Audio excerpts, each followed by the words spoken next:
오늘도 NMP6 뉴스를 시청해 주셔서 감사합니다.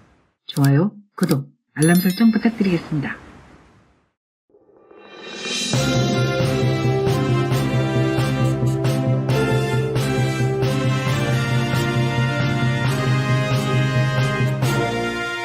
NMP6 뉴스.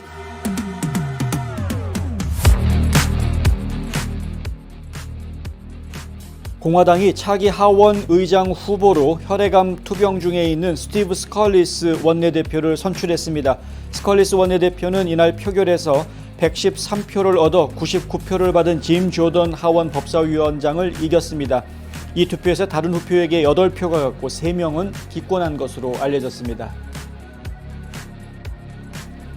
팔레스타인 무장단체 하마스의 기습 공격의 책임을 이스라엘로 돌렸던 하버드대 학생들이 비판 여론에 밀려 입장을 바꾸고 있습니다. 뉴욕 포스트는 오늘 최근 이스라엘 정권이 이번 폭력 사태에 전적인 책임이 있다는 취지의 성명에 서명했던 34개 하버드 학생 모임 중 4개 모임이 지지 입장을 철회했다고 보도했습니다. 도널드 트럼프 전 대통령이 주요 경합주인 펜실베니아주에서 잠재적 대선 경쟁자인 조 바이든 대통령을 압도적으로 앞선 것으로 최근 여론조사에서 나타났습니다. 트럼프는 에머슨 칼리지가 최근 발표한 여론조사에서 펜실베니아주 등록 유권자 중 45%의 지지를 얻어 36%의 지지를 얻은 바이든을 9%포인트 차로 앞섰습니다. 유가 상승세가 지속되면서 미국의 9월 생산자 물가지수 상승률이 전년 동월 대비 5개월 만에 가장 높은 수준을 나타냈습니다. 오늘 연방노동부에 따르면 미국 9월 생산자 물가지수는 전월 대비 0.5% 상승했습니다. 이는 월스트리트저널이 집계한 전문가 전망치 0.3%를 훨씬 웃도는 수치입니다. 연방준비제도가 지난달 기준금리 동결을 했을 때에 연준 위원들이 연내 추가금리 인상이 필요한지를 두고 엇갈린 견해를 가졌던 것으로 나타났습니다. 다만 물가 상승률을 목표 수준인 2% 수준으로 안정적으로 낮출 때까지 긴축적인 상태에서 통화정책을 유지해야 한다는 데에는 연준 위원들의 의견이 일치했던 것으로 나타났습니다. 뉴스 앵커 출신으로 애리조나 주지사 선거에 공화당 후보로 출마했던 캐리 레이크가 2024년 연방 상원 출마를 위한 선거 캠프를 어제 공식 출범시켰습니다. 도널드 트럼프 전 대통령의 열렬한 지지자인 레이크는 애리조나 주지사 선거에서 케이리 홉스 주지사에게 낙선했지만 아직 패배를 인정하지 않고 부정선거를 문제 삼아 소송전을 벌이고 있는 중입니다. 트럼프 전 대통령은 레이크 후보를 지지한다고 발표했습니다. 바이든 행정부는 발등에 불인 대이스라엘 지원과 반대 여론이 만만치 않은 대우크라이나 추가 지원을 패키지로 묶어서 의회 승인을 구하기로 했습니다. 존 커비 백악관 국가안전보장회의 전략소통조정관은 오늘 브리핑에서 우리는 우크라이나와 이스라엘을 위한 추가적인 재원 마련을 놓고 의회와 활발한 논의를 하고 있다고 말했습니다. NMP6 뉴스 잠시 뒤에 시작하겠습니다. 탈모 샴푸 머릿결은 포기해야 되나? 더나 플러스 모르나? 66가지 자연 유래 성분과 영양 성분으로 힘있는 모발에 세정력, 머릿결, 두피 건강까지 빠짐없이 다 잡았다. 자연을 담은 탈모 샴푸 더나 플러스. 더나 플러스 탈모 샴푸 미주 출시 기념 특별 세일 500ml 샴푸 2통과 앰플까지 89불. 가까운 판매처에서 만나세요. 잊지마! 공석 탈모엔 더나나나. 여러분 안녕하십니까? 홍성구 기자입니다. 오늘 하원에서는요 공화당 의원들이 모여서 비밀 투표를 했습니다. 바로 차기 하원 의장을 선출하기 위한 공화당 측 후보를 결정하기 위한 투표였습니다. 투표 결과는 스티브 스컬리스 현재 원내대표가 결정이 됐습니다. 113표를 얻었는데요. 짐 조던 하원 법사위원장이 후보로 나왔는데 99표를 얻는데 그쳤습니다. 적은 차이이긴 하지만은 다수결 원칙에 따라서 스티브 스컬리스 원내대표가 이제 공화당의 하원 의장 후보가 됩니다. 민주당 쪽에서는 하킴 제프리스 원내대표가 민주당 쪽의 하원 의장 후보가 될 것 같습니다. 일단은 공화당 측에서 하원 의장 후보를 내놓으면 이제 찬반 투표 이제 하게 되겠죠. 원내 투표가 오늘 빠르면 있을 수 있다라는 전망이 있었는데 갑자기 내일로 지금 미뤄져 있는 상황입니다. 그래서 내일 하원 의원들 전체가 다 모여서요. 적어도 이제 333명, 원래는 433명이죠. 원래는 435명이어야 되는데 지금 두 자리가 비어 있기 때문에 그래서 이제 하원 의원들이 다 모여서 투표를 하게 될 것이고요. 과반수 이상을 차지해야 됩니다. 218표 내지는 217표를 차지를 해야 됩니다. 217표면 지금 과반수가 되죠. 일단은 지금 민주당은 뭐 소수당이니까 그렇다 치더라도 공화당이 다수당이라고는 하나 221석을 차지하고 있는 상황이어서요. 217표, 그러니까 과반수를 넘기는 숫자를 받기 위해서는 최소 이제 4명, 최대 4명 이상의 이탈자가 나오면 안 되는 그런 상황입니다. 무슨 얘기냐면 공화당 의원들 중에서 5명만 똘똘 뭉쳐가지고 우리 스컬리스 원내대표 하원의장 되는 거 반대다라고 반대표를 던져버리면 그러면 안 되는 거죠. 하원의장이 될 수가 없는 겁니다. 지난번에 케빈 메카티 하원의장이 될 때에도 지금 프리덤 코커스 의원들이 똘똘 뭉쳐가지고 열 몇몇 명이 똘똘 뭉쳐가지고 결국은 계속 반대 하면서 15번을 투표를 하는 이러한 일이 있지 않았습니까? 그 15번의 투표가 반복되는 과정 중에서 결국 케빈 메카티 하원 의장 당시 후보는 프리덤 코커스의 강성 우파 공화당 의원들하고 협상을 하게 됩니다. 그래서 뭐 7가지 약속을 하죠. 이러이러한 것들을 하겠다라고 약속을 해주는 그러한 모습을 보았는데 이번에도 아마 그러한 모습이 또 나올 수 있지 않겠느냐라는 이야기들이 지금 나오고 있습니다. 어차피 민주당 쪽에서는 똘똘 뭉쳐서 반대표를 던질 게 뻔한 그런 상황이기 때문에 결국 공화당 의원들 중에서 이반하는 이탈표가 많이 나오지 않게 하는 것이 가장 중요한 것인데 스칼리스 의원 같은 경우에는 이 케빈 메카티 하원 의장하고 관계가 매우 좋은 편이었습니다. 바꿔서 이야기하면은 스티브 스컬리스 의원은 마가 정치인이라기보다는 약간은 기득권층에 좀 더 가까운 중도파 의원이라고 볼 수 있는 그러한 상황이고요. 그렇다 보니까 프리덤 코커스에 속해져 있는 강성 우파 정치인들, 특히 이제 마가 정치인들 같은 경우에는 짐 조던이 되기를 바랬는데 그게 되지를 않았고 스컬리스 의원이 만약에 하원 의장이 된다고 하면 케빈 메카티처럼 무엇인가 약속을 받아야지 그 자리에 보낼 수 있다라고 반기를 들 가능성이 상당히 있어 보인다. 뭐 이런 이제 전망들이 지금 나오고 있습니다. 그래서 결국은 케빈 메카티가 해주었던 것처럼 모종의 약속을 해주고서야 하원 의장에 올라갈 수 있지 않겠느냐. 그래봤자 모든 일은 내일 이제 결론이 날 것이다. 뭐 이렇게 이야기가 되고 있는 것이죠. 지금 사실 혈액암 투병 중에 있는 상황입니다.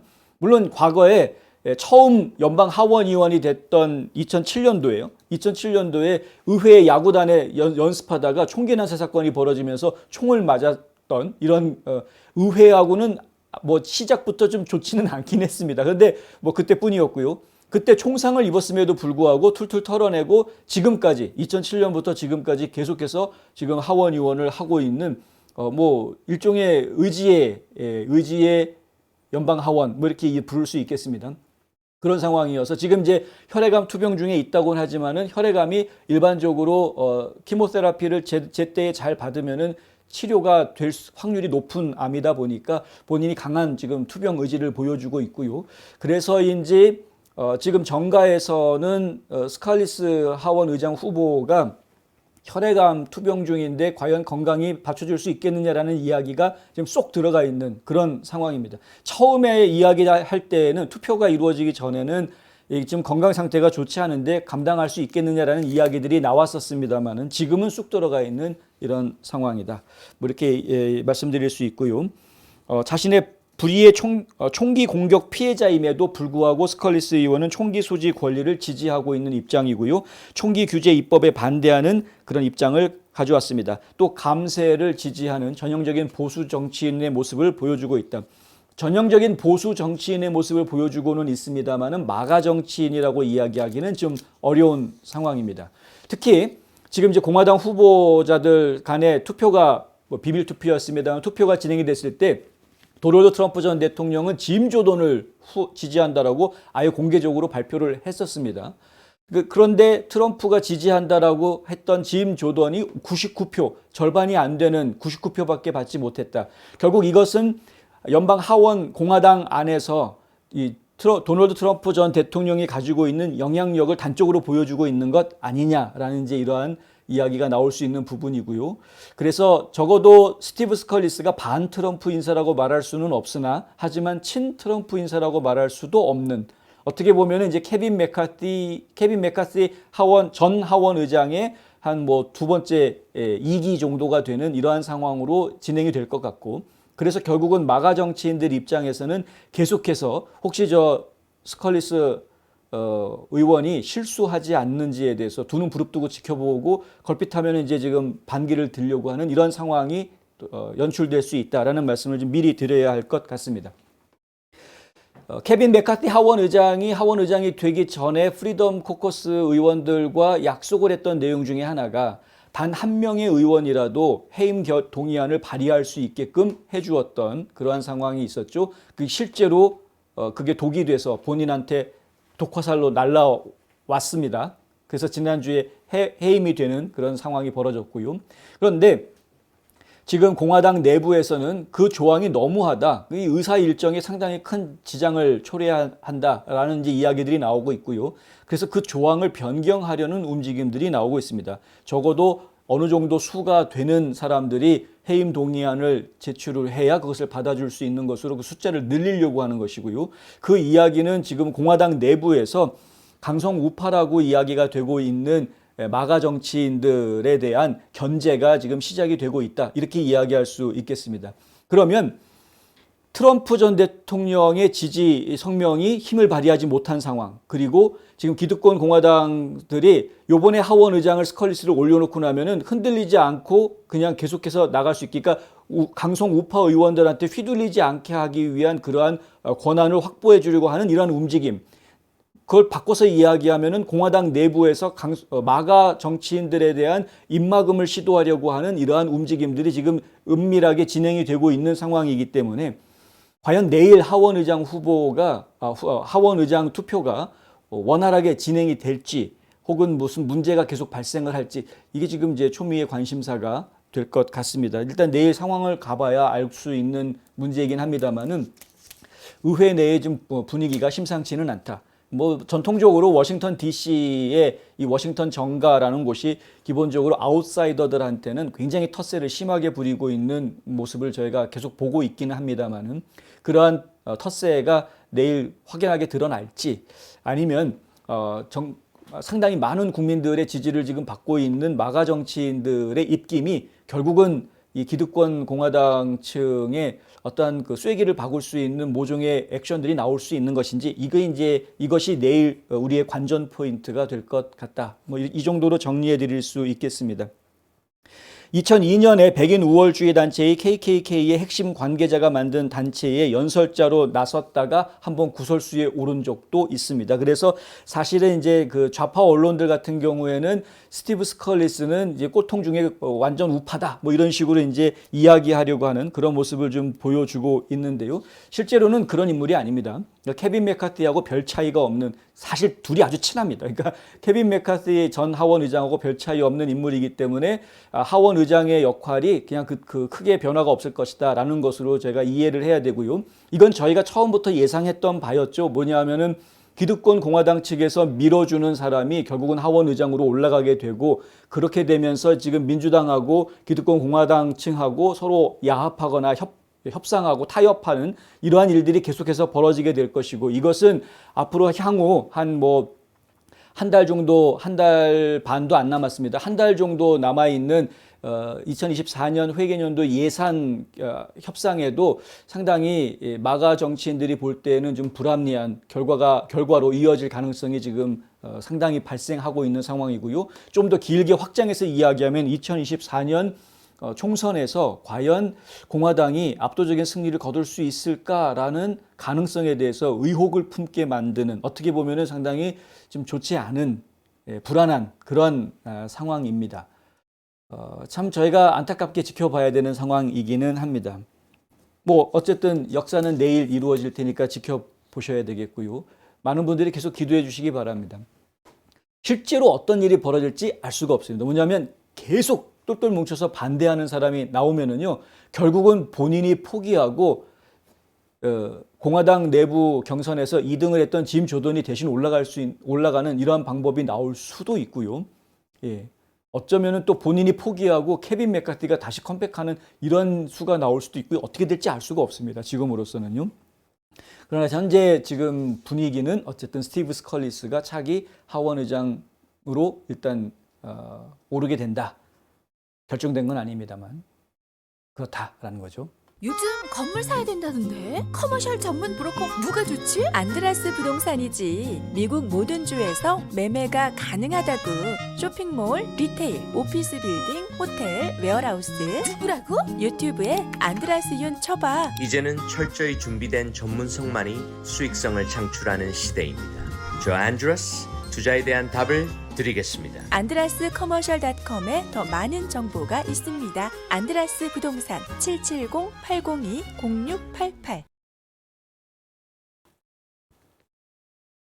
네. 하버드 대학교가 이번에 전쟁이 벌어지면서 좀 논란이 있었죠. 이스라엘 팔레스타인 전쟁이 벌어지고 난 이후에 하버드 대학에 무려 34개 학생 단체가 연합으로 성명을 발표했습니다. 공동 성명 해가지고 발표를 했는데 이스라엘을 규탄하는, 그러니까 이 비인도적이다 이거죠.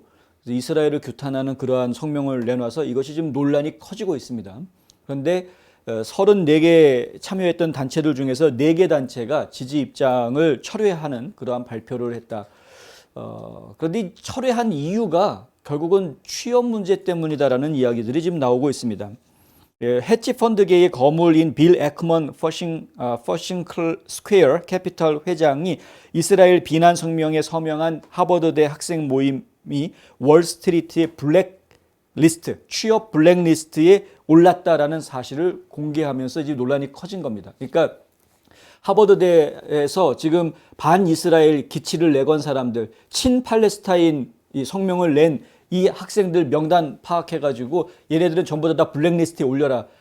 월가에서는 이 사람들 절대 받아주지 마라. 왜 월가를 쥐락펴락하는 큰 손 중에 하나가 이스라엘 유태인들 아닙니까? 그러니까 이게 이제 공개적인 사실로 알려지고 난 이후에 하버드 대학에 있는 학생들이 자칫 잘못하면은 내 커리어에 금이 가게 생겼다 해서 지금 이제 우리는 거기 참여했던 걸 후회한다, 사과한다, 뭐 이런 이제 성명을 내놓고 있는 겁니다.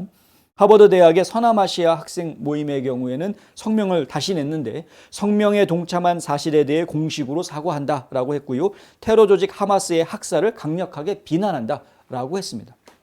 전쟁을 먼저 일으킨 게 누구냐?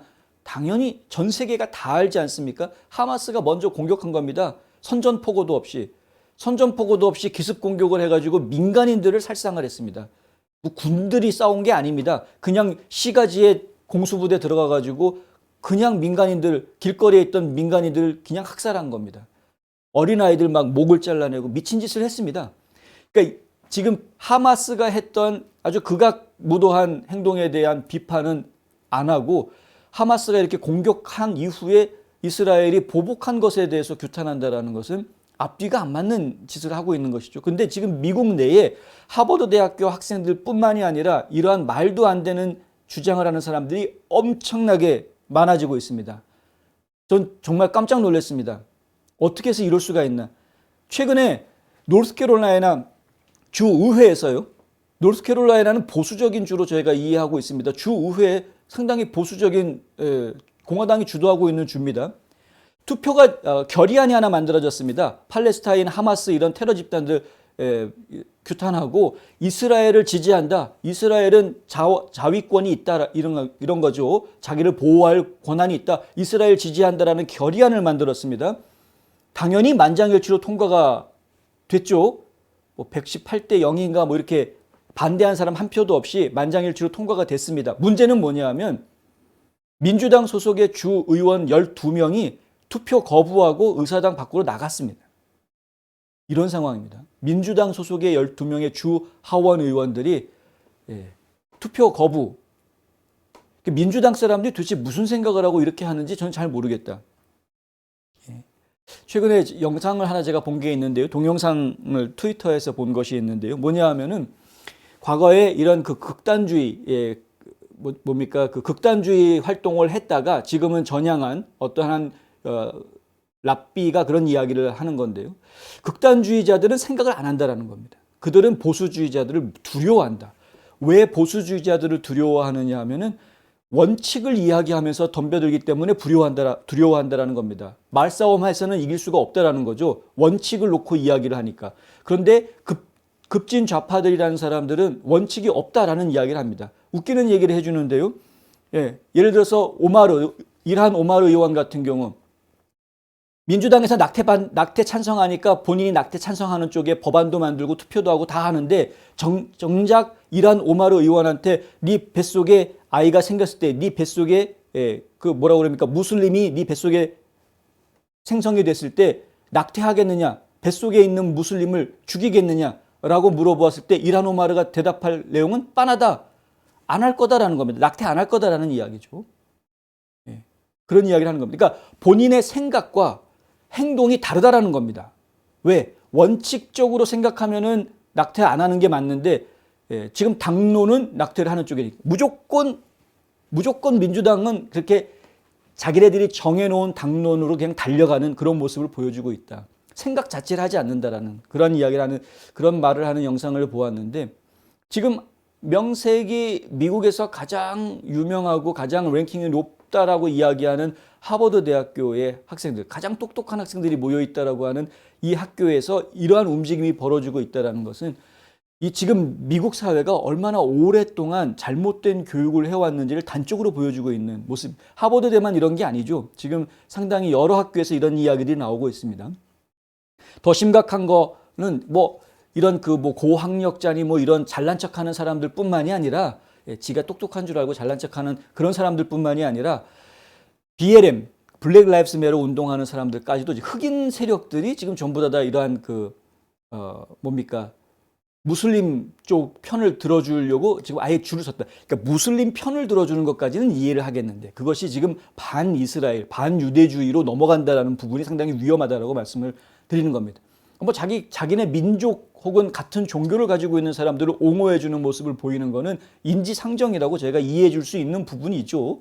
그걸까지는 같은 종교를 가지고 있고 같은 백그라운드의 역사를 공유하고 있는 사람들이라면 같은 편 들 수도 있겠죠. 그런데 그것이 반유태주의 운동으로 넘어간다라는 부분은 이거는 저희가 좀 깊이 생각을 해봐야 될 부분이다. 문제가 될 수 있다라는 이야기입니다. 왜?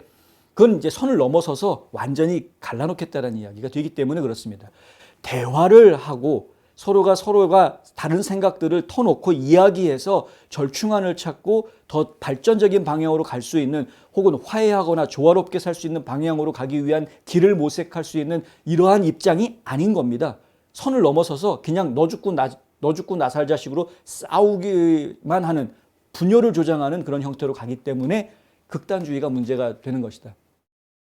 근데 지금 학생들이 이렇게 앞뒤 전후 관계 따지지 않고 이스라엘 규탄한다? 이게 상당히 심각한 문제가 되는 거죠. 똑같은 입장이 한반도에 적용을 하면은요, 무슨 미국이 북한을 침공해서 6.25 전쟁이 벌어졌다라고 주장하는 거랑 똑같은 얘기가 돼버리는 겁니다. 완전 미친 얘기가 돼버리는 거죠. 정신 똑바로 차려야 되는 상황이다. 이 같은 입장 변경은 하필이면은 직업 문제 때문에 발생했다라고는 하지만 직업 문제 때문이 아니라 상식적이고 합리적으로 생각해서 자신들이 잘못한 것을 하루속히 인정하고 되돌릴 수 있는 정말 지식인다운 결단이 하버드 대학교 학생들한테 지금 필요한 상황이다. 하버드 대학교 학생들뿐만이 아니라 다른 데도 마찬가지입니다. 학생들이 이런 성명을 내놓았는데 학교 측에서 일단 아무 얘기하지 않고 시간을 질질 끌었습니다. 그냥 내버려 두고 있었습니다. 방조죄죠, 방조죄. 침묵하면서 동의해주고 있는 거 아닙니까? 학교 교장이나 총장이나 이런 사람들이 하도 반발이 심하고 나중에 말이 나오니까 그제서야 한마디 슬쩍 하고 나오긴 했습니다만 아무리 대학이 상하탑이라고 불리고 대학 내에서는 자유롭게 자신의 생각을 충분히 이야기하고 검증받을 수 있게 한다라는 그런 대학교라는 캠퍼스가 가지고 있는 특수성을 고려한다고 하더라도 사안의 민감성이나 중대성을 무게감을 따져보았을 때 이번에 하버드 대학 학생들의 단체 성명은 크게 잘못됐다. 전날 하버드대 17개 학생 모임은 500여 명의 교직원과 함께 공동 성명을 내고 이스라엘 비판 성명은 완전한 오류다라고 반대하는 그런 역성명도 내놓았습니다. 뉴욕대 로스쿨 학생회장 리나 워크먼은 최근 이스라엘은 이 엄청난 인명 손실에 전적으로 책임이 있다고 그러면서 이스라엘 비판론을 내세웠습니다. 워크먼은 취직이 결정됐던 로펌 채용 취소 통보를 받았고요. 로스쿨 학생회도 워크먼에 대해서 회장직 탄핵 절차에 들어갔다. 너 같은 거 우리 학생회장이라고 할 수 없다. 탄핵하겠다. 이렇게 나가는 거죠. 이게 이스라엘에 반대했더니 당했다. 이렇게 이해하시면 곤란합니다. 반이스라엘이고 반유대인 했더니 미국 사회에서 완전히 매장당하는구나. 이렇게 이해하시면 안 되는 겁니다. 그런 문제가 아니고요. 예, 뭐 반유대주의 발언, 뭐 행동, 집회 이런 거 예전부터 계속 있어 왔었습니다. 그러니까 그 자체가 문제가 된다라기보다는 지금 이 전쟁, 이스라엘 팔레스타인 전쟁의 책임이 누구한테 있느냐라는 것은 당연한 사실인데 하마스가 먼저 공격을 한 거니까 사실이 분명함에도 불구하고 그 사실을 왜곡해서 사람들을 오도하는 것이 이것이 문제인 겁니다. 여기에 심각한 문제가 있고요. 그것이 마치 반유태주의, 반이스라엘 운동의 도구로 활용된다라는 것이. 예. 그냥 칼로 찔러놓고서는 네가 잘못했어 라고 이야기하는 것과 똑같은 이런 상황이 되기 때문에 이건 철저하게 다루어야 하는 부분이고요. 이런 사람들에 대해서 취직했던 거 다시 취소하고 그리고 너 학생회장이야 우리 탄핵할래 이렇게 나가는 것을 제가 볼 때는 이건 정의로운 심판이라고 생각을 하는 것이죠. 불이익을 당하는 것이 아니다. 이게 지금 뭐 급진좌파들이 하고 있는 그런 뭐 침묵, 캔슬 컬처 이런 거하고는 좀 결이 다른 거다라는 이야기를 좀 드리고 싶은 겁니다. 어쨌든 이런 모습들을 보면 잘못한 사람들이 있고 그것에 대해서 비판하고 바로잡으려고 하는 그러한 사람들이 있는 것을 보면 아직 미국 사회가 그래도 소망이 있긴 하다라는 생각도 함께 듭니다. 우리 한인들의 정체는 무엇입니까? 우리가 자손들과 살아갈 땅임에도 불구하고 언젠가는 떠날 방문객처럼 살지는 않습니까? 우리는 이방인이 아닌 이 땅의 주인이 되어야 합니다. 우리는 반드시 이 나라에서 좋은 평판을 만들어야 되는데 이 나라와 우리 이웃과 우리 지역에서 도움이 되는 사람들로 부각이 되어야 됩니다. 좋은 이웃되기 운동이 여러분 곁에서 함께합니다. 펜실베니아주는 아주 중요한 경합주 중에 한 곳이죠. 대통령 선거에 있어서 그렇습니다. 경합주 6곳, 7곳 정도 이야기가 되고 있는데 그 어느 한 주도 승패를 양보하기가 어려운 아주 중요한 경합주 중에 펜실베니아주가 포함이 되어 있고요. 2016년도 대통령 선거에서는 트럼프가 이긴 곳이지만은 하지만 2020년 대통령 선거에서는 바이든이 이긴 것으로 끝난 물론 이제 부정선거 논란이 상당히 심하게 일었습니다. 새벽 3시에 갑자기 수상한 차가 나타나가지고 수십만 장의 투표용지를 내려놓고 나가고 뭐 이런 말도 안 되는 일들이 벌어져서 갑자기 바이든 피크가 팍 생겼던 새벽에 갑자기 바이든 몰표가 나오는 뭐 이런 말도 안 되는 일이 벌어졌었기 때문에 부정선거 논란이 상당히 심하게 일었던 지역이기도 합니다. 어쨌든 펜실베니아주에서 현재 여론조사가 최근 것이 나왔는데요. 에머슨 칼리지에서 여론조사를 했는데 트럼프 전 대통령이 지금 45%가 나왔고요. 바이든 현 대통령이 36%가 나왔습니다. 9%나 차이가 나는 여론조사의 오차율은 4.7%포인트입니다. 그러니까 여론조사 오차율의 2배 가까운 차이가 지금 벌어지면서 트럼프가 이긴다. 오늘 대통령 선거 한다고 그러면 트럼프가 이기는 그런 결과가 나온 것입니다. 이것은 뭐 펜실베니아주만 이렇지는 않을 것이라고 저희는 생각하고요. 여러 주에서 이러한 현상들이 지금 나타나고 있는데 문제는 바이든이 잘못하고 있다는 부분에 대해서는 많은 국민들이 알고는 있으나 그럼에도 불구하고 민주당 사람들은 막상 대통령 선거가 치러진다 그러면 똘똘 뭉쳐서 무조건 바이든을 찍는 모습을 보일 것이다라는 것. 첫째. 둘째, 지금 부정선거에 대해서 여전히 국민들은 불안해할 수밖에 없다는 것. 무슨 짓을 할지 도저히 상상이 되지 않는 어떤 기발한 아이디어를 낼지 도대체가 궁금한 뭐 이런 상황. 부정선거가 분명히 있을 것이다 라고 예상하고 있는 많은 국민들이 있다는 부분. 셋째는 지금 계속 전쟁이 질질질 끌리고 있다는 부분입니다. 물론 지금 이제 이스라엘 팔레스타인 전쟁 같은 경우에는 벌써 휴전 제한이 나오기 시작했습니다. 오래 가지 않을 거라고 저희가 말씀을 드렸죠. 원래 이스라엘하고 중동 전쟁은 항상 오래 끌 이유가 없고요. 이 전쟁이 오래 끌어지면 끌어질수록 전 세계가 다 불안해지기 때문에 전쟁은 이스라엘과의 전쟁은 대체로 짧은 시간 안에 마무리가 되게 돼 있습니다. 그러니까 이번 전쟁도 그렇게 오래 가지 않을 거라고 봅니다만은 하지만 우크라이나 전쟁은 아직까지 계속 지금 진행이 되고 있는 뭐 이런 상황들. 전쟁이 진행되는 게 왜 선거에 문제가 될 수 있느냐 하면은요. 전쟁이 진행되면은 미국에서 계속해서 돈을 보내주지 않습니까? 그 돈을 보내준다라는 게 돈을 보내준다라는 게 아니고 무기를 사서 보내주는 거죠. 그럼 무기를 판매하는 거는 미국 무기 만드는 회사들이죠. 방산업체들. 이 미국 방산업체들은 무기를 사주는 현 정부한테 리베이트를 줄 수밖에 없는 것이고요. 리베이트는 원래 합법적으로 줄 수 있는 거니까. 그럼 리베이트를 받게 되면 그것은 워싱턴 정가에 돈이 흘러 들어갈 수밖에 없는 것이고, 결국은 전쟁을 일으킨 사람들, 전쟁을 일으키는데 동조한 정치인들은 계속해서 뒷돈이 쌓일 수밖에 없는 구조로 되어져 있습니다. 그런 구조가 되어져 있습니다. 전쟁을 끌면 끌수록 민주당 쪽 사람들, 특히 이 바이든 쪽 사람들은 계속해서 지금 자금이 쌓이게 되는 그런 상황이 되는 것이죠. 미국 선거 돈 선거라는 건 다 아시는 상황이고요. 결국 자금이 많이 쌓인 사람들한테 훨씬 유리할 수밖에 없는 것이 선거 결과. 그래서 결국은 전쟁이 지속되고 오래 끌수록 지금 공화당 쪽 입장에서는 좀 불리해질 수도 있는, 특히 트럼프 쪽 입장에서는 전쟁을 되도록이면 일으키지 않으려고 하는 트럼프 입장에서는 불리해질 수밖에 없는 그런 상황이 되어져 간다. 뭐 이런 겁니다. 뭐 이것 외에도 여러 가지 말씀드릴 수가 있는데요. 지금 경기가 불안한 부분들 같은 경우도 정치적으로 이용을 할 수가 있고요. 예, 지금 또 각종 소송, 기소 이런 것들이 걸려져 있죠. 이런 기소를 통해서 연방정부의 무기화 혹은 법원의 무기화 이런 것들을 통해서 지금 상대방 정적들을 숙청하려고 하는 지금 현 정부의 모습 이런 것들도 저희가 함께 보고 있기 때문에 지금 굉장히 염려되는 부분들이 한두 가지가 아닌 이런 상황에 있다. 다시 여론조사 얘기로 돌아오겠습니다. 바이든은 주 내에 다른 민주당 후보들에게도 뒤처진 것으로 나타났는데요.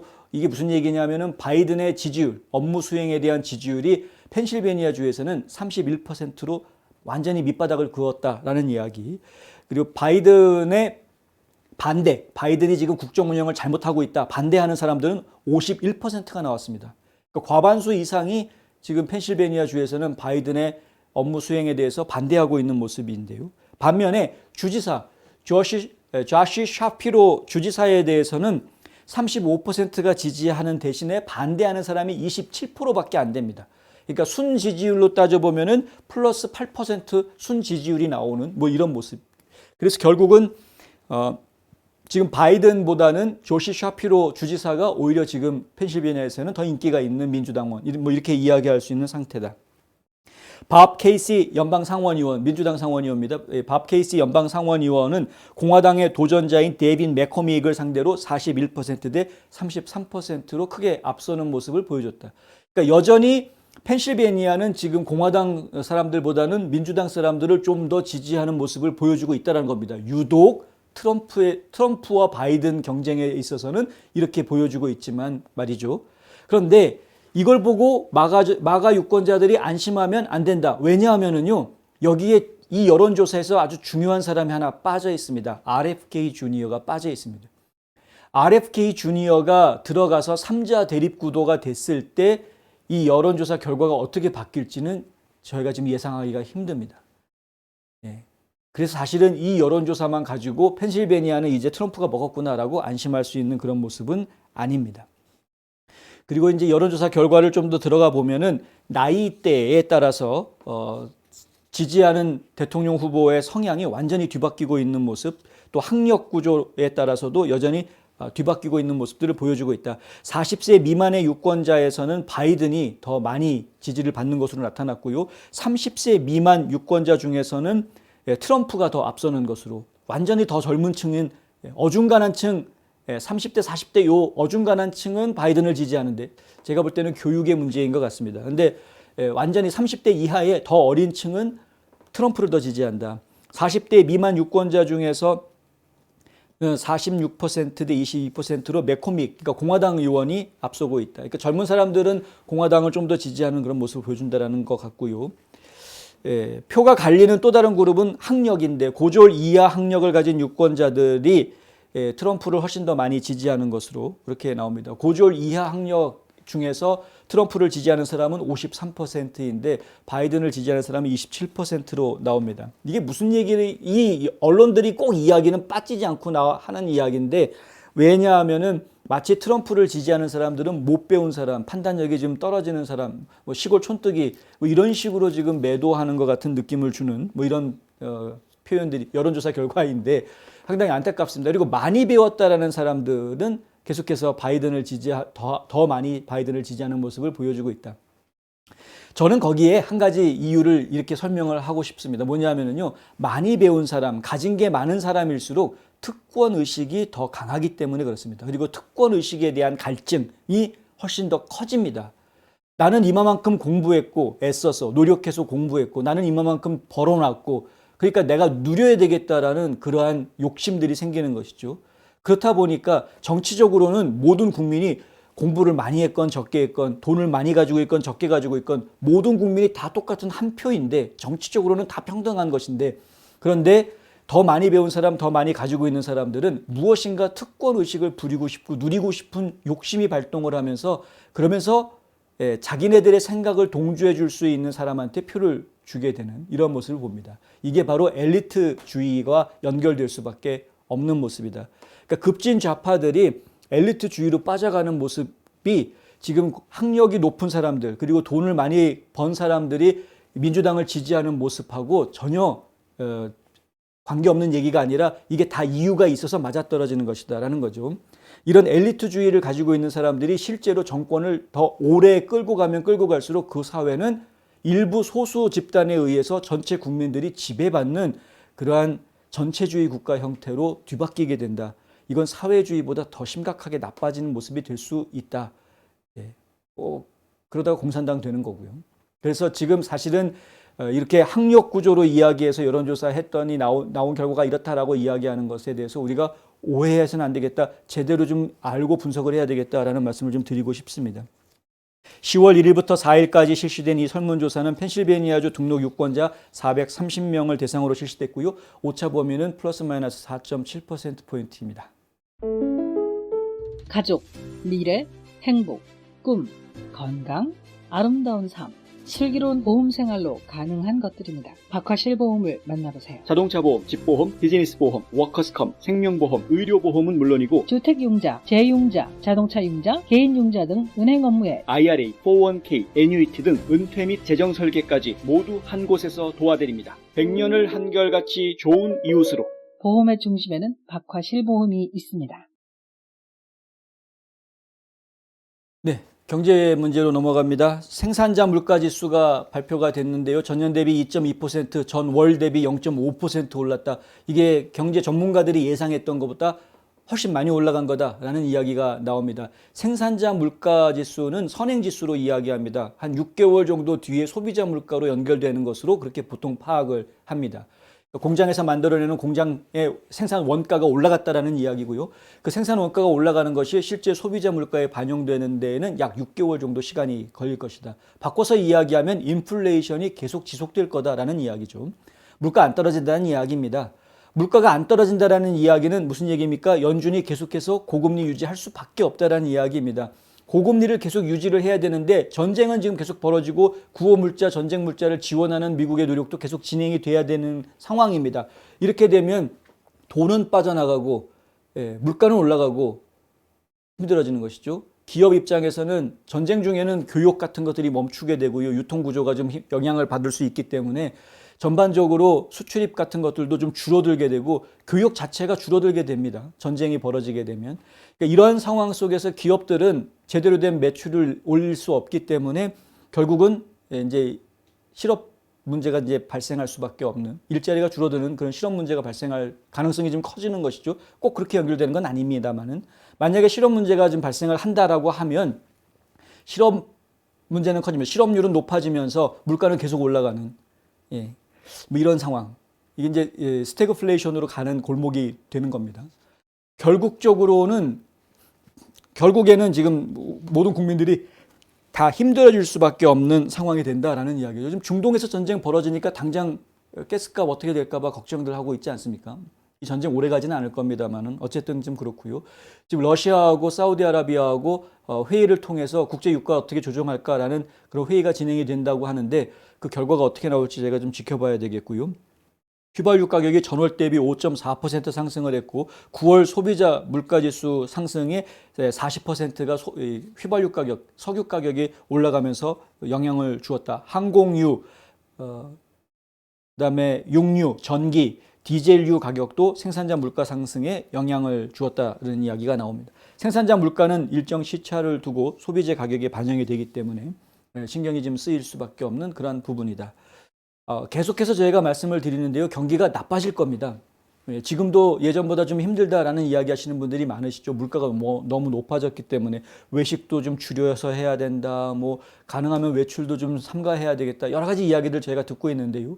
근데 더 나빠질 겁니다. 경기가 더 나빠질 것을 대비하셔야 됩니다.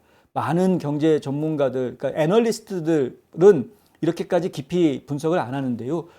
정말 경륜이 있는 경제계의 대가들이라고 이야기하는 그런 리더급에 있는 사람들은 한결같이 다 굉장히 어려운 경기 침체를 내다보고 있습니다. 그렇게 가지 않기를 물론 바라죠. 그렇게 가지 않게 하기 위해서 연준이 좀 잘해주기를 바라고 정부가 잘해주기를 바라는 마음을 가지고는 있으나 하지만 일단은 심각한 상황을 대비해야 된다는 이야기를 계속하고 있는 겁니다. 마음의 준비 그리고 현실 속에서도 일정한 준비를 좀 하셔야 될 것이다라는 말씀을 다시 한번 드립니다. 화장품 백화점 미쓰이 화장품 인터넷 주문도 가능합니다.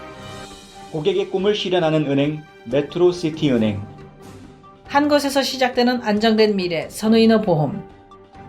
뉴스앤포스트에 광고하시고 경기 침체 극복하세요.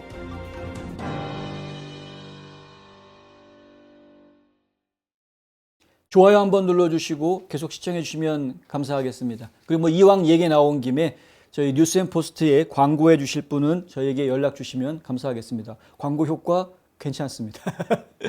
네, 진짜로 괜찮습니다. 많은 분들이 저희 방송을 봐주셔서 덕분에 광고 효과도 상당히 있습니다. 광고하실 분들은 저에게 연락 주시면 감사하겠습니다.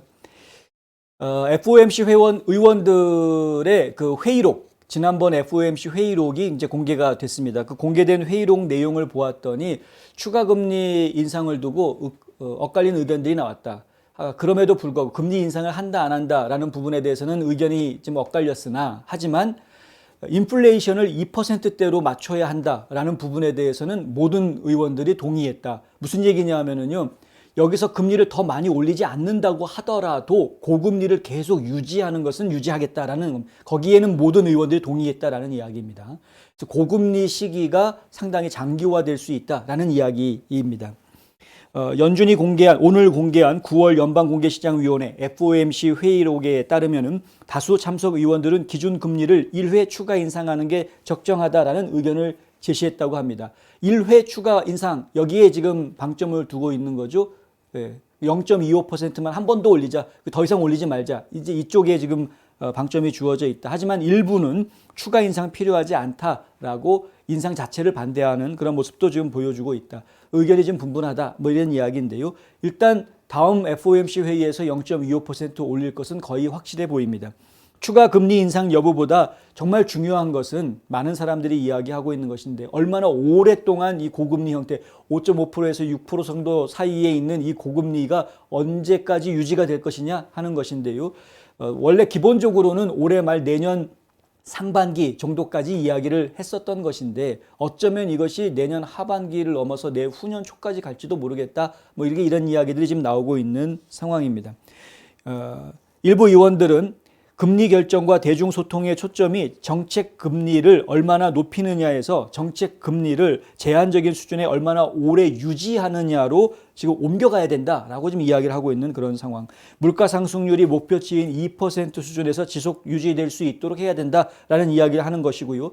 그것이 확실하다. 물가 상승률이 2%로 묶여져 있다라는 것이 확실해질 때까지 그냥 2%로 떨어지면 곧바로 금리 내리자가 아니라 이제 더 이상 올라가지 않겠구나. 확실하게 2%대의 물가 상승률이 묶여져 있다라는 확신이 설 때까지 계속 긴축 경제를 하겠다. 긴축 통화 정책을 유지하겠다라는 이야기입니다. 시중에 돈이 돌지 못하게 만들겠다라는 거죠.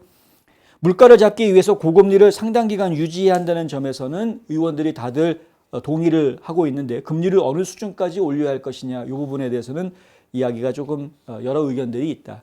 그럼에도 불구하고 어차피 다수결로 결정이 되기 때문에 다음번 FOMC 회의에서 0.25% 올라갈 것이 지금 거의 확실해 보인다. 지금 향후 경제 전망의 불확실성이 크다라는 점도 지금 불안 요소로 크게 이야기가 되고 있다라는 이야기입니다. 통화 정책이 긴축적인 수준에 있으면서 연준의 목표를 달성하는 데 수반하는 위험이 갈수록 양분되고 있다라는 이야기도 나와 있고요. 지난 9월 FOMC 회의에서는 5.25에서 5.5% 사이대로 연방 기준 금리가 형성이 되도록 동결 조치를 했었는데, 그럼에도 연준이 고금리를 장기간 유지할 것이라는 그런 인식이 크게 확산이 되면서 9월 금리 결정 이후에 채권 시장의 중장기 금리가 가파르게 올랐다. 지금 10년 만기 채권 이라든가 30년 만기 채권 이런 장기 채권들부터 해가지고요. 2년 만기 채권도 지금 이자가 계속 올라가고 있죠. 그러니까 지금 국채의 채권 이자가 지금 계속 올라가고 있는, 그것 때문에 주식 시장이 좀 타격을 좀 받기도 했습니다만은 하여튼 그런 모습들을 보여주고 있다. 국채의 이자율이 올라가게 되면 연방 정부가 이자로 줘야 되는 돈이 더 늘어나기 때문에 연방 정부의 지출이 커질 수밖에 없고요. 그건 역시 국민들의 부담으로 돌아옵니다.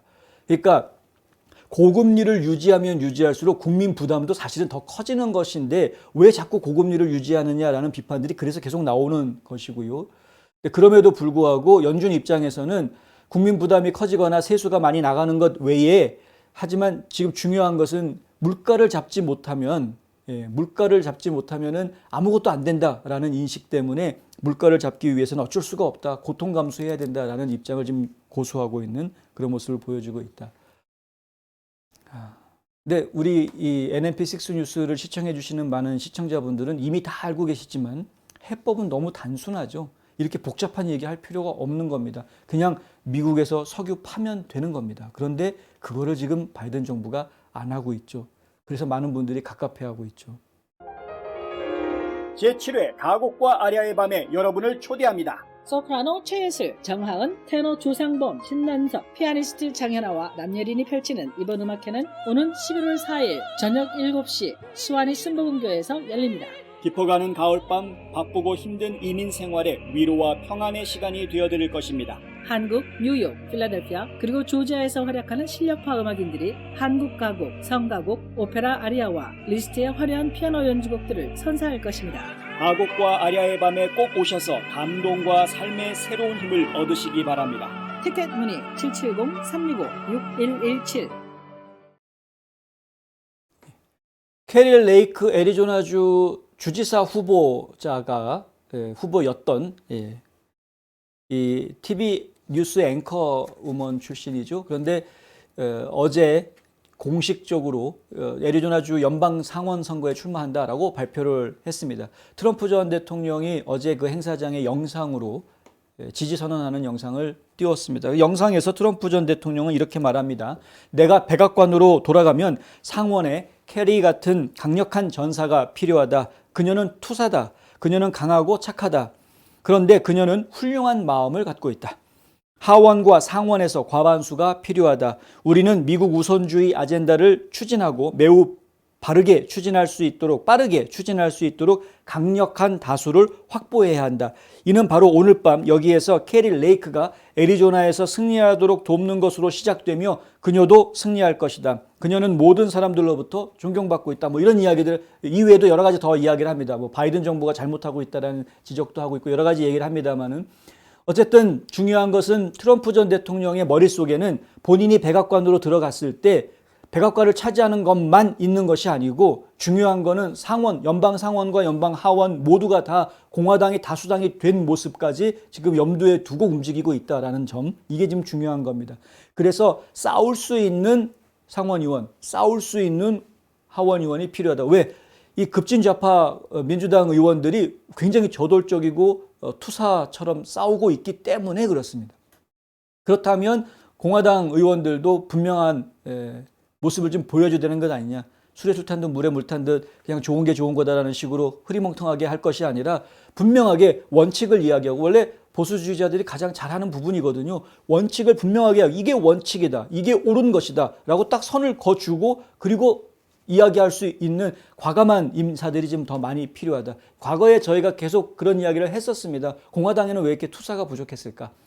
마조리 테일러 그린 이야기가 나오고 앨리스 스테파닉 의원 같은 경우 젊은 피들이 수혈이 되면서 야 이제 공화당에도 이제 투사가 나타났구나 이런 이야기들을 저희가 했던 게 바로 엊그제 같은데, 지금 상원이 문제죠. 하원은 그나마 좀 투사들이 만들어지면서 다수당 지위를 가까스로 좀 확보를 하고 있는 상황입니다만은 상원은 기회가 있었는데 2022년에 뒤집을 수 있는 기회가 있었는데 못했습니다. 근데 2024년에 아주 절호의 기회가 또 온 셈입니다. 이번에 또 절호의 기회를 잡아서 뒤집어야 되는 게 이제 공화당 입장에서는 큰 숙명이 되어져 있는 것인데, 근데 과연 그 기회를 공화당이 잡을 수 있느냐는 데는 많은 분들이 의혹을 던진다. 여기 복잡한 상황들이 많이 생기고 있거든요. 무소속으로 출마하는 사람들이 생겨 있는 상황이기 때문에. 애리조나가 대표적인 예 아닙니까? 키르스텐 시네마 연방 상원의원이 민주당이었는데 지금 무소속으로 전향을 하면서 3파전으로 문제가 생기는. 그래서 민주당 후보가 따로 나오게 되고 아마 루벤 갈레고 하원 의원이 민주당 쪽 상원 후보로 나올 것 같고요. 애리조나주에서. 그리고 지금 캐리 레이크가 공화당 후보로 낙점이 될 가능성이 상당히 높고, 그리고 크리스텐 시네마 아직 출마 선언은 안 했습니다만은 나오게 되면 무소속으로 지금 선거를 해야 되는 그 3파전이 벌어지게 되는 상황이 되면, 그러면 과연 그것이 누구한테 유리한 구도가 될 것인가에 대해서 지금 말들이 많다라는 거죠.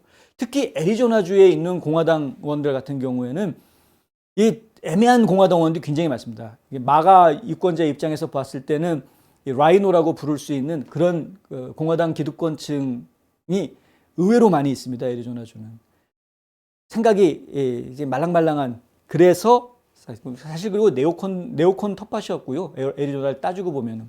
그렇다 보니까 결국은 지금 3파전으로 상원 선거가 진행이 됐을 때 레이크 후보가 안전권에 들었다라고 말하기가 좀 상당히 어려운 상황, 상당히 예측하기 어려운 이런 이제 선거전에 뛰어든 겁니다.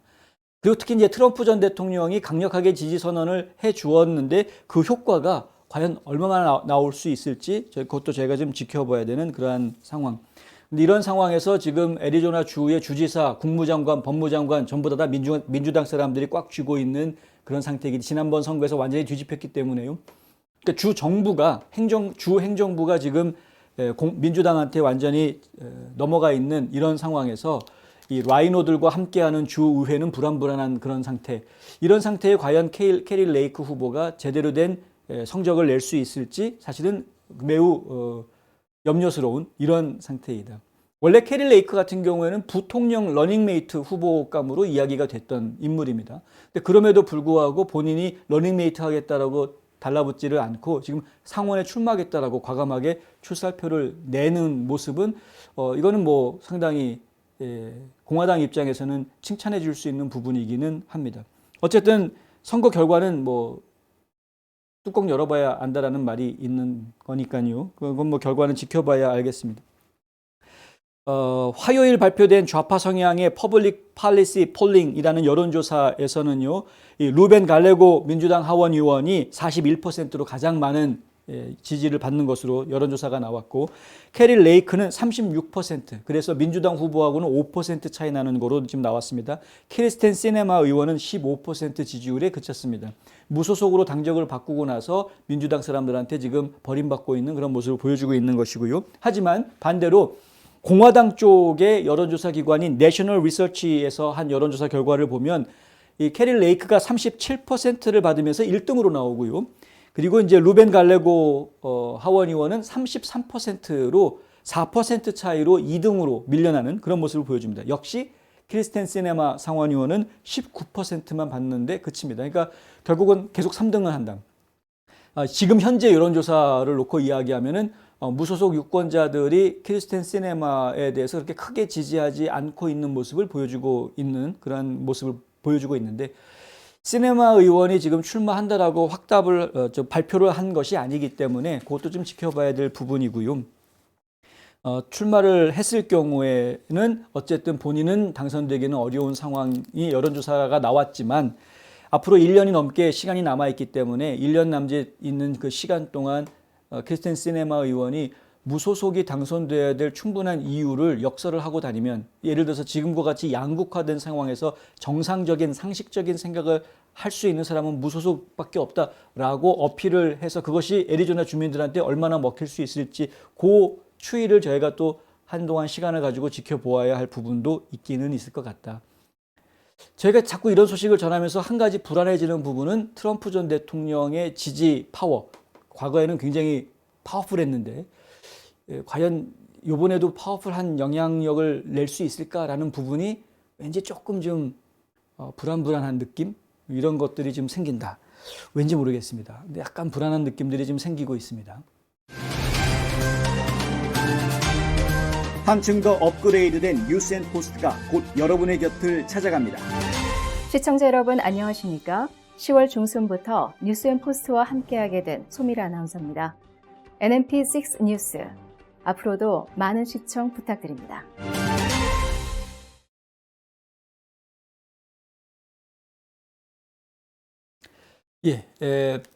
바이든 행정부에서는 지금 꼼수를 쓰려고 한다라는 소식이 들어왔는데요. 우크라이나와 이스라엘에 대한 지원을 묶어서 패키지로 만들겠다 이거죠. 자, 이스라엘에 대해서 지원해야 된다라는 데는 모두가 다 이구동성으로 다 찬성합니다. 유독 반대하는 사람들은요, 급진좌파 사람들, 그다음에 이슬람 사람들, 이 사람들만 지금 반대를 하고 있는 것이고요. 근데 지금 연방 하원 상원도 그렇고 의회 내에 이슬람 유권 의원은 몇 명 되지 않은 손가락으로 꼽을 정도 수준이고요. 급진좌파 의원들은 상당수가 있습니다. 저희가 볼 때는 한 100여 명 정도까지 볼 수 있을 것 같은데 그들이 반대를 한다고 해도 어차피 미국에서 이스라엘을 지원하겠다라는 결의안이나 법안을 막지는 못할 것으로 보입니다. 그것까지는 저희가 충분히 예상할 수 있는 부분인데 우크라이나 전쟁에 대해서 계속해서 추가 지원을 하는 부분은 이거는 문제죠. 그 부분에 대해서는 공화당이 똘똘 뭉쳐서 반대를 하고 있고요. 지원을 해주는 것 자체가 문제라기보다는 지원을 해준다면 그 돈이 제대로 쓰이고 있는지 감독을 제대로 해야 된다라는 조건을 걸고 있는 것인데 민주당 사람들이 이걸 계속 방해하고 있습니다. 어떻게 방해하느냐 하면요. 상원에서 우크라이나에 보내는 지원 자금에 대해서 관리 감독하는 전담기구를 만들자라는 법안을 만들었었습니다. 그런데 이 법안을 상원 민주당 의원들이 똘똘 뭉쳐가지고 반대했습니다. 통과를 안 시켜줬습니다. 이게 통과가 안 된다라는 이야기는 뭐냐 하면 우크라이나로 보내는 지원금들은 전부 다 눈먼 돈이 된다라는 이야기입니다. 전에도 제가 앞서서 말씀드린 것처럼 전쟁을 통해서 우리가 지원을 한다라고 했을 때 돈이 가는 게 아니라 무기가 가는 건데 무기나 물자가 지원이 되는 건데 결국은 미국에 있는 민간 회사들이 만들어내는 걸 정부가 사서 보내주는 그런 방식이 되는 것이고요. 그때 민간 기업들이 엄청난 돈을 벌게 될 것이고 그 엄청난 돈을 번 것에 대해서 리베이트라는 것을 이제 줄 수 있는 그런 상황이 되는 겁니다. 구매자한테 보너스 주는 거죠. 그러니까 그 구매자가 누굽니까? 정부인데 근데 정부한테 리베이트를 주는 게 아니고 그러한 일들이 성사될 수 있게끔 역할을 해준 몇몇 사람들한테 그 리베이트가 나눠지게 된다라는 이야기죠. 결국 이건 무기거래 업계에서는 관행입니다. 잘 알려져 있는 관행입니다. 일반적으로 제가 알기로는 1% 이상 주는 거로 알고 있습니다. 그럼 만약에 1억 달러를 보냈다. 1억 달러 계산하기 좀 힘드네요. 1000만 달러를 보냈다 그러면은 10만 달러가 1%가 되고요. 1억 달러 보내면은 100만 달러가 1%가 되겠죠. 100억 달러를 보냈다 그러면은 1억 달러가 리베이트가 되겠죠. 근데 이 리베이트가 그럼 민주당 사람한테만 가느냐? 아니죠. 공화당도 가고 민주당도 가고 양쪽 다 갑니다. 양쪽 다 도와줘서 되는 거니까. 이런 식입니다. 그래서 지금 도와준 사람들, 무기 판매를 도와주는 사람들은 어쨌든 자기 뒷주머니를 챙길 수 있는 그런 상황으로 가는 것이고요. 돈이 있어야 뭘 해도 할 수 있는 거죠. 비리를 저질러도 덮을 수 있는 것이고 돈이 있어야 사람들을 살 수 있는 거고 판사든 뭐든 돈이 있어야 변호사든 돈이 있어야 살 수 있는 것이고요. 정치를 해도 돈이 있어야 선거에서 이길 수 있고 홍보도 할 수 있는 것이고 뭐 이런 것이기 때문에 이 돈의 흐름이라는 건 굉장히 중요합니다. 이거를 공화당 사람들이 모를 리가 없죠. 과거에 네오콘들이 많이 해먹었었으니까. 그러니까 공화당 사람들도 이걸 빤히 알고 있기 때문에 감독해야 된다. 그 돈이 제대로 흘러가고 있는지 제대로 돈이 쓰이는지 관리 감독해야 된다. 전담반 만들자 이렇게 나왔던 겁니다. 근데 민주당에서 니들이 정권 잡고 있을 때는 네오콘들이 다 해먹고 우리가 지금 해먹고 있는 거 가지고 니들이 방해하려고 그러냐? 그리고 못하게 지금 딱 끊고 있는 이런 상황인 것이죠. 막말로 이야기하면. 그래서 지금 우크라이나에 추가로 자금을 지원하는 부분에 대해서는 그래? 어차피 내가 못 먹을 바에는 너도 먹지 마. 나도 안 먹을 테니까 너도 먹지 마. 라고 지금 공화당 쪽에서 그렇게 하는 겁니다. 그러니까 결국은 지금 이제 우크라이나에 지원금 보내는 거는 하지 말자. 아예. 관리 감독 안 되는 돈 같은 돈이면 더 이상 하지 말자. 이렇게 지금 이야기가 나오고 있는 상황이고요. 근데 지금 이스라엘은 어떻게든 보내야 되는. 그러니까 어차피 이스라엘 보내야 되는데 우크라도 같이 끼워서 보내자. 로이드 오스틴 국방장관이 지금 이제 우크라이나 문제를 어떻게 해결하고 도와줄 것인가에 대한 회의가 유럽에서 열렸는데요. 그 EU 국가 대표들하고 만나서 회의하는 자리에서 모두 발언 중에 그런 발언을 합니다. 2억 달러어치의 자금을 시설을 2억 달러 규모의 지원을 하겠다. 그것을 할 수 있다라고 발표하게 되어 기쁘다라고 이야기합니다. 무슨 얘기냐면 이미 자기들끼리 결정을 한 겁니다. 2억 달러 추가 지원하겠다라고 자기들끼리 결정을 한 거. 그 돈이 어디서 나오는지 의회에 통과된 예산인지 아닌지 저희는 모릅니다. 제 기억에는 없습니다. 2억 달러가 어디서 나와야 되는지. 근데 하여간 2억 달러 추가 지원할 수 있게 돼서 기쁘다라고 말했습니다. 그 결정을 어떻게 했는지 저는 모릅니다. 근데 지금 오늘 이 존 커비 소통관이 백악관 브리핑에서 하는 이야기를 보면 우크라이나하고 이스라엘하고 묶어가지고 패키지로 의회 통과를 받아내겠다라고 지금 이야기를 하고 있다. 참 이게 웃기죠.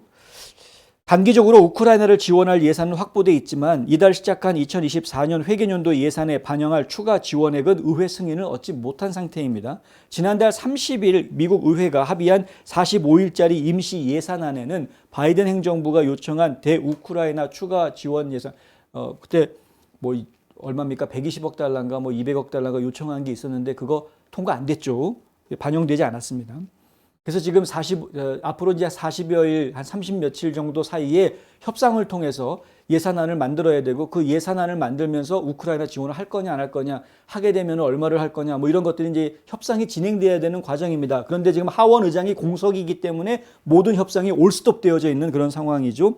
하원 다수당인 공화당 일부 회원들은 대우크라이나 추가 지원에 이견을 드러내고 있고 초당적 지지를 받고 있는 대이스라엘 지원과 대우크라이나 지원을 세트로 묶어서 의회의 승인을 받는다는 이 바이든 행정부의 이 꼼수, 이게 뭐 트로이 목마도 아니고 어떻게 이렇게 세트로 묶어가지고 할 생각을 했는지 모르겠습니다만은 하여간 이 꼼수에 과연 공화당 의원들이 울며 겨자 먹기로 승인을 하게 될지 아니면은 야 이게 말이 되는 소리냐 분리 이스라엘은 지원 통과 그러나 우크라이나 지원은 보류 이렇게 처리를 할 것이냐 이건 지금 저희가 지켜봐야 될 부분이다.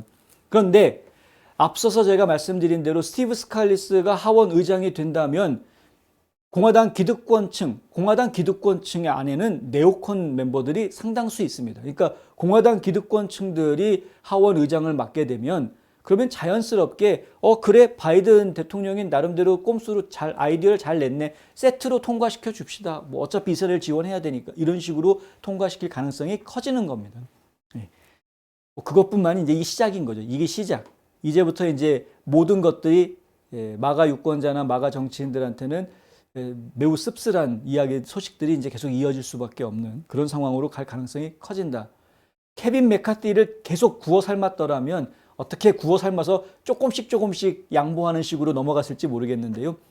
이 케빈 메카티 해임시키고 그리고 케빈 메카티랑 아주 친한 스티브 스칼리스가 하원 의장을 맡게 되면 막 나갈 가능성이 커집니다. 하원 의장 해임해봤자 또 우리 사람이 올라갈 거야 라고 막 나갈 가능성이 커지기 때문에 그렇죠. 이와 관련해서 NBC 방송은 백악관이 이스라엘 우크라이나 지원과 함께 대만 지원 및 국경 안보 관련 금액까지 포함한 추경 예산을 의회에 요구하기 위해서 준비하고 있다고 보도했습니다. 그러니까 우크라이나, 이스라엘 거기다가 대만 지원까지 다 패키지로 묻겠다. 지난 7일 하마스의 이스라엘 기습 공격에 대해서 미국인 사망자가 22명으로 늘어나 있는 상황이고요. 미국인 실종자도 17명이 지금 보고되어져 있는 상황입니다.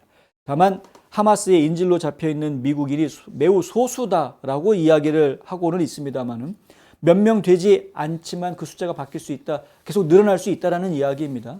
근데 그것이 17명이 적은 숫자입니까? 사람 목숨인데 단 한 명이라도 귀중한 것이 사람 목숨인데 이미 22명이 죽었는데 17명이 잡혀있다? 뭐 잡혀있다라는 게 확인된 건 아닙니다만 실종됐다.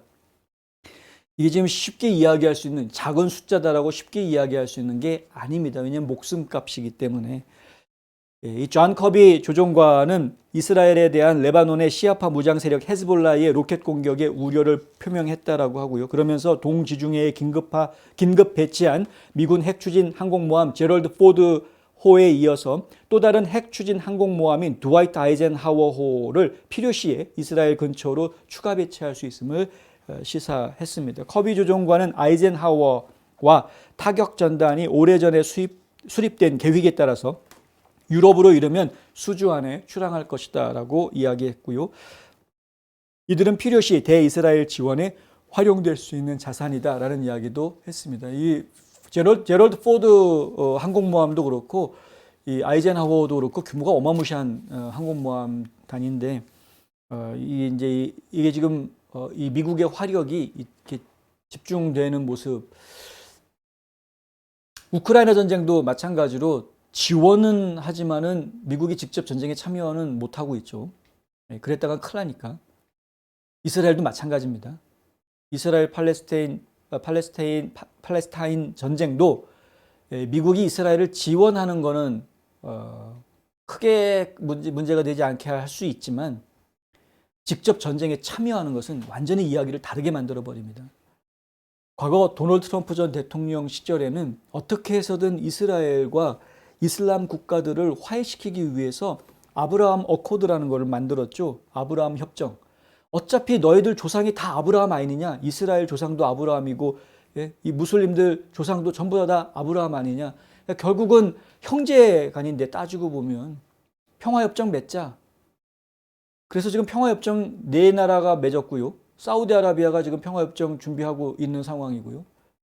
그래서 지금 중동 지역에 평화가 왔다라고 이야기할 수 있는 상황이 됐는데 그런데도 불구하고 지금 바이든이 대통령이 되고 난 이후에는 걷잡을 수 없이 지금 소용돌이 속에 빠지고 있다. 이제 이슬람 국가들이 하나둘씩 등을 돌리기 시작하면 심각한 전쟁으로 확산될 수 있기 때문에 서로가 지금 조심하고 있는 상황인 것으로 제가 알고 있습니다. 자, 미국의 대통령이 누가 되느냐에 따라서 이렇게 세상이 달라진다는 것을 우리 국민들이 이번에 좀 확실히 인식을 해주었으면 좋겠다라는 이야기. 확실하게 인식을 좀 해야 될 것 같습니다. 정치라는 게 별거 아닌 것 같아 보이고 난 정치 몰라. 정치 관심 없어. 나 정치 신경 안 써도 먹고 사는데 아무 문제 없어. 완전 지들끼리 놀고 먹는 거지. 이게 뭐야. 아무 소용 없는 거라고 이야기하는 분들 계신데 전혀 그렇지 않습니다. 정치하는 사람들이 무슨 짓을 하느냐에 따라서 우리 국민들의 생활이 확 달라집니다. 삶이 달라집니다. 많은 사람들의 삶이 달라집니다. 그래서 우리 관심 가져야 되는 것이고요. 우리가 낸 돈으로 저런 짓들을 하고 있는 거니까 당연히 우리가 관심을 가지고 있어야죠. 오늘 저희가 준비한 소식은 여기까지입니다. 댓글 주신 내용들 좀 살펴보고 마무리하도록 하겠습니다. 제이매팅님 제일 먼저 와주셨네요. 감사하고요. 명플러머님 어서 오십시오. 네, 감사합니다. 순배시님, 동시님 감사하고요. 일찍 와주셨네요. 중유님 어서 오십시오. 오늘은 별일 없이 방송되길 바랍니다. 기원해 주셔서 감사합니다. 오늘 버퍼링이 초기에는 거의 없었던 것 같습니다. 이제 중간 막판에 오면서 버퍼링이 조금 생겼습니다만은 네. 전쟁 얘기를 자꾸 해서 그런가요? 아니면 바이든 정부를 비판해서 그런가요? 하여튼 뭐 그렇습니다만 어쨌든 오늘은 그래도 부드럽게 진행이 됐던 것 같고요. 기도해 주신 덕분입니다. 감사하고요. 네. 제이매팅님도 같이 기도해 주셨고요. 감사합니다. 예. 네. 트룰라인님, 네. 월요일에 방송이 없었죠. 네. 그 콜럼버스 데이에서 제가 좀 핑계대고 콜럼버스 데이 달력의 빨간 날은 NMP6 뉴스는 쉽니다. 네. 핑계대고 네, 그랬습니다. 그리고 어제는 방송을 했는데 버퍼링이 좀 심해서 저희가 녹화된 걸 다시 올려드렸습니다만은 예, 이스라엘 전쟁에서 미국인 24명이 사망했다는 소식에 마음이 아파요. 네, 24명으로 늘어났군요. 저희가 마지막 본 게 22명이었는데 지금 사망자가 더 늘어날 것 같습니다. 그리고 이 하마스 같은 놈들은 위협만 하는 게 아니라 실제 행동에 옮기거든요. 언제까지 돈 안 보내주면은 인질 죽인다. 그리고 정말 죽입니다. 그러니까 제가 좀 염려가 많이 되죠. 인질들을 위해서 이게 좀 뭐 미국인 인질뿐만이 아니라 상당히 많은 나라의 인질들이 지금 잡혀져 있는데 계속 기도해 주시기 바랍니다. 주야 기본스님 감사합니다. 슈퍼챗 감사히 아마 이거 주야 기본스님이 슈퍼챗 시작하기 바로 전에 이거 날려주셔가지고 시작하기도 전에 슈퍼챗을 날려주셔서 초기에 버퍼링이 없었던 게 아니었을까라는 생각을 잠깐 해봅니다. 네. 추럴라이님, 예, 바이든은 이 와중에 이틀 휴가감. 바이든 정말 미쳤습니다. 그 하마스가 공습했을 때 바이든 늦잠 잔 거 얘기 들으셨나요? 직원들이 깨우질 않았답니다.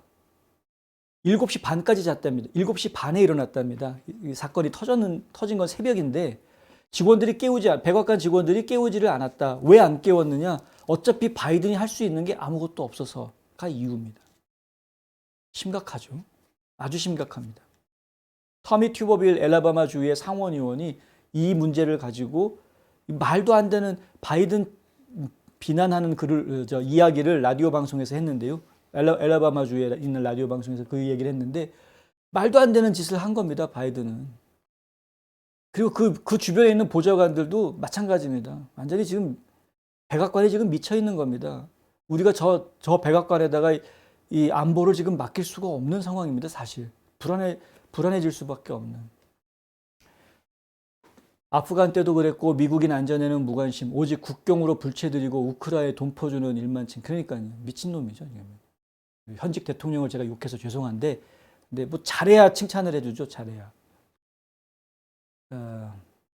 참 걱정이다. 주야 기본스님 유튜브 노출에 도움이 될 거 하여 소액 응원 감사합니다. 네. 도움이 된 것 같습니다. 네. 그리고요. 추룰라인님 직무유기만으로도 탄핵감. 그렇죠.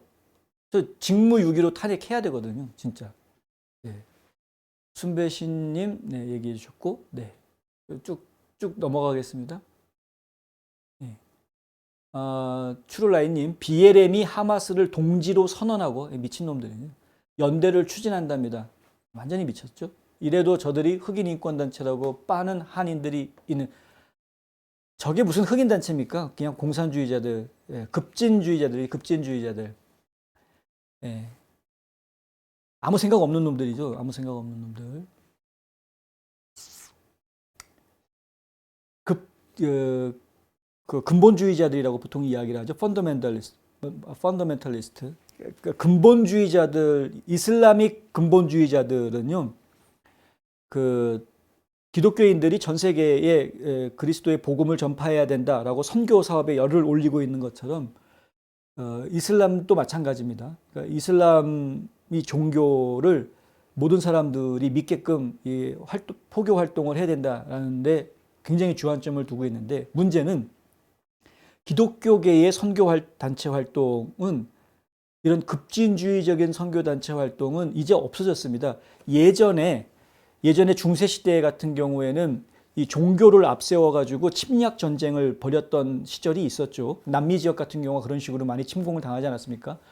미국도 사실은 그런 역사가 있고요. 그러니까 그 종교를 앞세워서 침략 전쟁을 했던 그런 시절이 있었는데 지금 이슬람이 그런 식입니다. 지금 이슬람이 그런 식의 포교 활동을 생각하고 있습니다. 머릿속에. 지금 현재 기독교의 선교 활동은 그런 식으로 전혀 하지 않죠. 가서 희생하고 봉사하고 그 나라 사람들이 잘 살 수 있게 만들어주는 역할을 하고 있죠. 그것이 지금 기독교에서 하고 있는 활동들 아닙니까? 포교 활동도 하지만은 현지에 들어가가지고 현지인들이 잘 먹고 잘 살게 해주기 위한 각종 봉사 활동들을 하고 투자를 해주는 것이 지금 현재 기독교 선교 활동의 핵심이 되어 있는 상황인데 이슬람 쪽은 그렇지 않다. 특히 근본주의자들 같은 경우에는 강제로라도 이슬람 사상을 주입해가지고 모든 사람들을 교화시켜야 된다. 이런 생각을 가지고 있습니다. 이게 지금 심각한 이야기입니다. 그들 사이에서는 아주 공공연하게 하는 이야기들입니다. 그러니까 이들이 보았을 때 이슬람으로 전향하지 않는 사람들은 다 죽여도 상관없는 거예요. 그래서 심각하다. 근데 이들을 지지한다? 이들을 지지한다. 미친 겁니다. 거기엔 종교의 자유가 있는 게 아니고요. 아무것도 없습니다. 그냥 죽음만 있는 겁니다. 죽음만. BLM 이거 진짜 미친놈들이죠. 그러니까. 네. 이제 흑인들도 BLM 지지 안 합니다. 이게 한번 뒤었거든요. 보니까 이게 하는 게 영 싸가지가 없거든요. 이게 짝수가 노랗거든요. 다들 보니까 지들 배불리는 짓이나 하고 앉았고, 말 따로 행동 따로 뭐 이렇게 하는 것들을 다 보았기 때문에 이 지각이 있는 흑인들은 이제 BLM 활동 안 합니다. 거의. 그렇고요. 방공주님 어서 오십시오. 반갑습니다. 네. 그리고 엔틸님도 어서 오십시오. 반갑고요.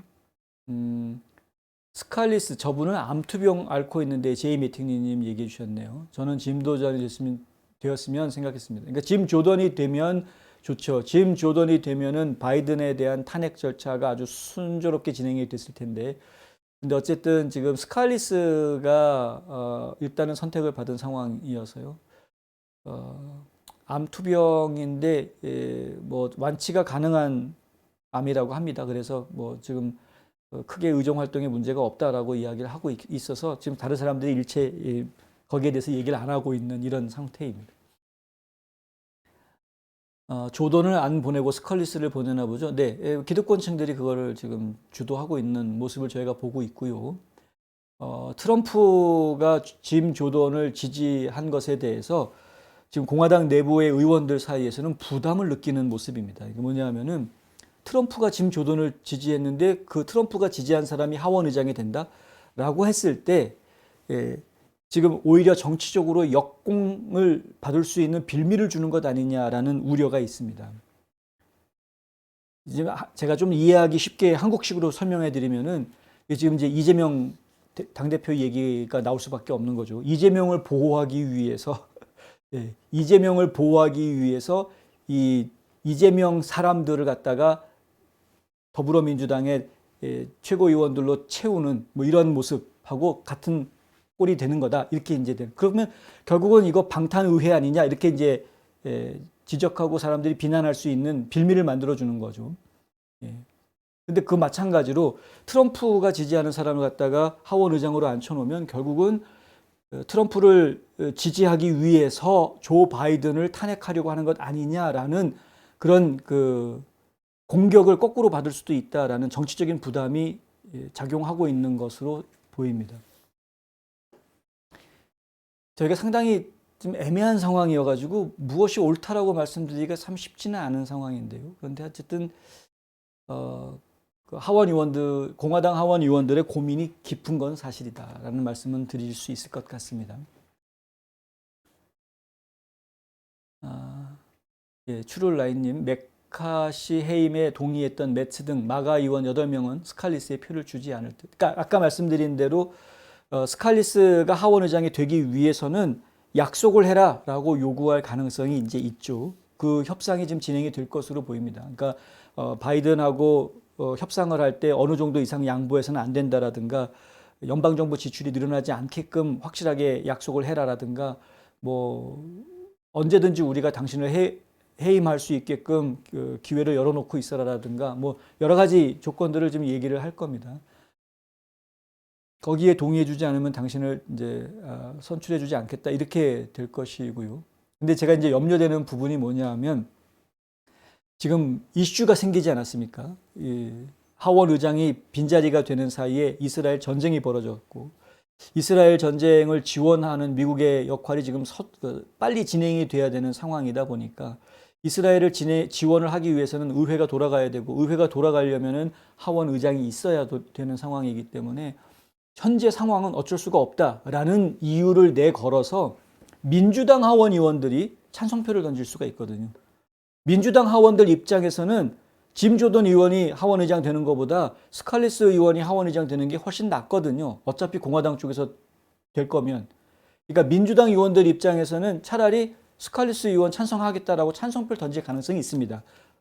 무슨 얘기냐면은 공화당 쪽에서 이 프리덤 코커스라든가 강성파 의원들이 이 마가 정치인들이 반대표 던지겠다라고 해봤자 뭐 끝까지 반대표 던질 사람 10몇 명이거든요.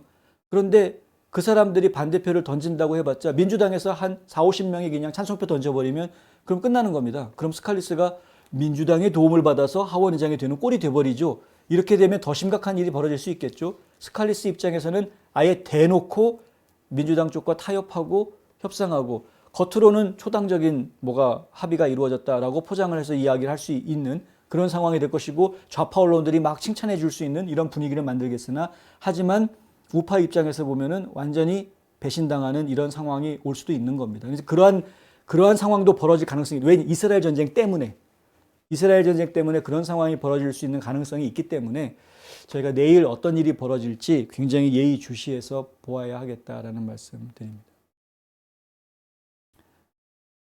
마가 의원들은 뭐 당연히 메카시 스칼리스 다 반대하겠지만 그들의 발언이 메카시 때는 먹혔으나 스칼리스 때에 과연 먹힐지 장담할 수 없다. 특별히 이스라엘 전쟁이 벌어진 상황에서는 특히 불안한 상황이 된다. 민주당의 도움을 스칼리스가 받을 가능성이 있기 때문에 불안하다라는 말씀 함께 드리고요. 리나 인 케이프님, 아이고 코로나 걸리셨군요, 아저씨가. 아이고, 코로나, 아이고 하루속히 나으시기를 기도하겠습니다. 노약자분들이 많으셔서 약국에 가면은 백신 맞으라고 약국에 약사가 의사도 아닌데 무슨 백신을 맞으라고 약사가 얘기합니다. 그 약사한테는 그럴 자격이 없고요. 상담은 의사한테 받으셔야 되는 거고요. 의사한테 상담 받으십시오. 약사한테 상담 받은 걸 하지 마시고 백신 문제는.